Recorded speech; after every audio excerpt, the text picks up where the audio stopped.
ఇది ఆ మందిరం ఉన్న చోటులో మసీదు కనబడుతుంది. ఈరోజు ఒక మాట అడగండి, ఇజ్రాయేలీయులంటే మామూలు కాదండి. ఇజ్రాయేలీయులంటే ఈ ప్రపంచంలోనే చాలా తక్కువ జనాభా ఉన్న ప్రాంతం.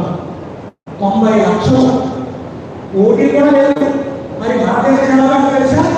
140 కోట్లు. చైనా దేశాన్ని కూడా ఓడించేసి ముందుకెళ్ళిపోయింది. మా వాళ్ళు ఎంత స్పీడ్గా ఉన్నారు. దేశాన్ని ఓడించేశారు. ఇందులో తెలివితేటలో లేదు, పిల్లలు 140 కోట్ల. ఒక కోటి కూడా లేదు ఇజ్రాయెల్ దేశం జనాభా. ఈ ఇజ్రాయెల్ దేశం గురించి వచ్చినా చూడండి, ఈ దేశం అంటే ప్రపంచ దేశాలకు పెరగాలన్నమాట. దేశం అంటే ఎందుకో తెలుసా?